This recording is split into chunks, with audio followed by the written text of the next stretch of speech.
Hello students, आज हम सम्राट नेपोलियन जो कि 1804 से 1814 तक 10 वर्षों तक लगातार विश्व की राजनीति में, विश्व के इतिहास में नेपोलियन युग के नाम से जाने गए उनके सम्राटकालीन प्रशासनिक व्यवस्था के बारे में बात करेंगे।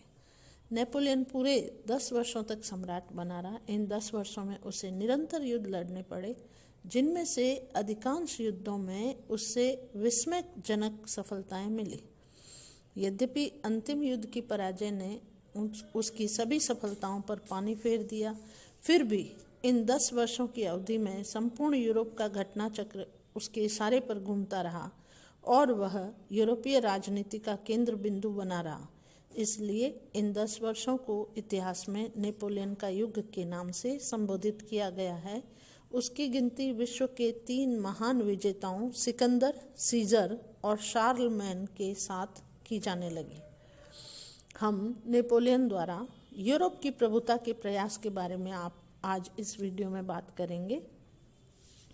सम्राट बन जाने के उपरांत नेपोलियन ने यूरोप की प्रभुता प्राप्त करने का प्रयास किया। फ्रांस की राज्य क्रांति ने यूरोप के सभी देशों को चिंतित कर रखा था और फ्रांस के विरुद्ध गुट बनाकर संघर्ष भी किया था, परंतु नेपोलियन ने इंग्लैंड के अलावा अन्य देशों को समय समय पर पराजित करके शत्रुओं के गुट को तोड़ डाला था। अंत में इंग्लैंड और फ्रांस के अमीन्स की संधि हो गई, जिसकी चर्चा हम करेंगे। जब इंग्लैंड ने अमीन्स की संधि के अनुसार माल्टा द्वीप को खाली करने से इनकार कर दिया, तो नेपोलियन ने इंग्लैंड के विरुद्ध पुनः युद्ध छेड़ दिया। इंग्लैंड ने फ्रांस के विरुद्ध तीसरी बार गुट बनाया और इस तीसरे गुट में इंग्लैंड, ऑस्ट्रिया, रूस और स्वीडन सम्मिलित थे। नेपोलियन ने जर्मनी में इंग्लैंड के छोटे से राज्य हनोवर पर आक्रमण कर उसे जीत लिया। 1805 ईस्वी में इंग्लैंड और फ्रांस के मध्य सुप्रसिद्ध ट्राफलगर का युद्ध लड़ा गया, जिसमें अंग्रेज जल सेना नायक नेल्सन ने फ्रांस तथा स्पेन के संयुक्त जहाजी बेड़े को नष्ट कर दिया। इस भयंकर युद्ध में नेल्सन भी मारा गया। नेपोलियन ने इस पराजय का बदला स्थल युद्धों में लिया। नेपोलियन ने अपनी विशाल सेना को 2 भागों में विभाजित किया। एक सेना को सीधे ऑस्ट्रिया पर आक्रमण करने का काम सौंपा गया। ऑस्ट्रिया का सेनानायक मार्क कई सैनिकों के साथ उल्म नामक स्थान पर आ डटा। नेपोलियन की दूसरी सेना लंबा चक्कर लगाकर जर्मनी को पार कर उत्तर दक्षिण की ओर से ऑस्ट्रिया की सेना को पीछे से दबोच लिया।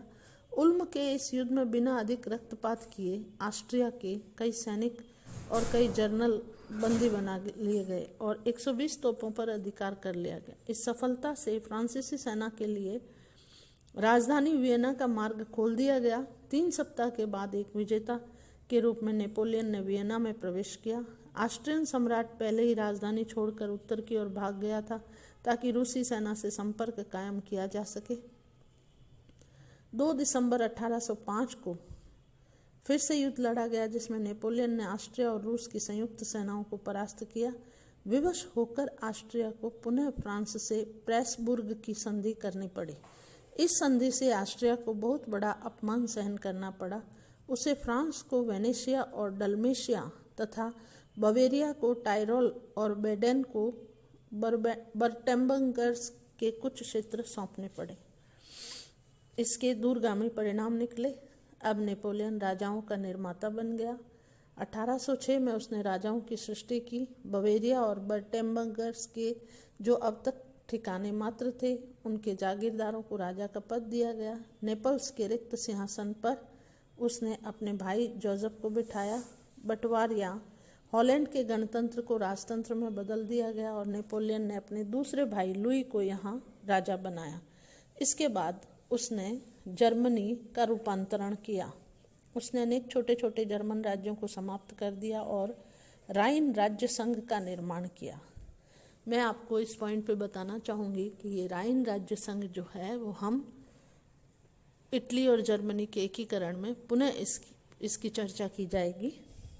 उसमें बवेरिया, बर्टेम्बर्गर तथा जर्मनी के अन्य 14 राज्य सम्मिलित किए गए। नए जर्मन संघ ने जर्मन सम्राट के प्रति अपनी भक्ति को त्याग कर नेपोलियन को अपना संरक्षक माना। इसके बाद पवित्र रोमन साम्राज्य को समाप्त कर दिया गया। पवित्र रोमन साम्राज्य लगभग 1000 वर्षों तक चला आ रहा था और जर्मनी की बहुत सी छोटी छोटी रियासतों पर इसका वर्चस्व बना हुआ था। राइन राज्य संघ के निर्माण के बाद नेपोलियन ने ऑस्ट्रिया के सम्राट फ्रांसिस को पवित्र रोमन सम्राट का पद त्यागने के लिए विवश किया। इस प्रकार औपचारिक रूप से इस साम्राज्य का अंत हो गया। जर्मनी में नेपोलियन के हस्तक्षेप से प्रशिया नाराज हो गया, क्योंकि वह जर्मनी का एक प्रमुख राज्य था और मौजूदा अव्यवस्था का लाभ उठाकर स्वयं अपना राज्य बढ़ाना चाहता था। परंतु नेपोलियन को पहले से ही प्रशिया पर भरोसा नहीं था। अतः जब प्रशिया ने युद्ध प्रारंभ किया तो नेपोलियन पूरी तरफ से तैयार था। प्रशिया को कई युद्धों में उसने पराजित किया और एक विजेता के रूप में नेपोलियन ने राजधानी बर्लिन में प्रवेश किया। वह प्रशिया के शासक के विरुद्ध सख्त कदम उठाना चाहता था, परंतु पहले से रूस से निपटना आवश्यक हो गया। परिस्थितियां कुछ इस तरह से बनी कि नेपोलियन रूस की तरफ बढ़ा और एलाऊ के युद्ध में दोनों पक्षों के मध्य घमासान युद्ध हुआ। हजारों की संख्या में सैनिक हताहत हुए, फिर भी यह युद्ध अनिर्णायक रहा। नेपोलियन ने अपनी शानदार कूटनीति के द्वारा क्रांति के एक प्रबल शत्रु को अपना मित्र बना लिया और दोनों ने यूरोप को आपस में बांट लेने का निश्चय किया। नेपोलियन ने रूस को फिनलैंड हड़पने की छूट दे दी और तुर्की साम्राज्य के कुछ क्षेत्रों को देने का आश्वासन भी दिया। बदले में रूस ने नेपोलियन द्वारा अब तक किए गए परिवर्तनों को स्वीकार कर लिया। रूस के जोर देने पर नेपोलियन ने प्रशिया के राजतंत्र को तो कायम रखा, परंतु उस पर कठोर शर्तें लाद दी। प्रशिया को एल्ब नदी के पश्चिम का अपना सारा क्षेत्र छोड़ना पड़ा। इस क्षेत्र के साथ जर्मन राज्यों के अन्य क्षेत्र मिलाकर वेस्टफेलिया नामक एक नया राज्य बनाया गया और नेपोलियन ने अपने भाई जेरोम को इस नए राज्य का राजा बना दिया।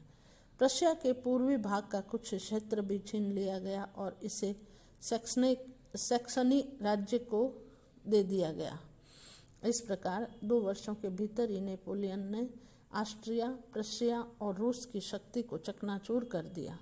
यूरोप की कोई सेना अब उसका सामना नहीं कर सकती थी। अब केवल इंग्लैंड बाकी रह गया था। हम नेपोलियन पतन की ओर, उसकी महाद्वीपीय प्रणाली और कॉन्टिनेंटल सिस्टम की आगे बात करेंगे। इस वीडियो में इतना ही।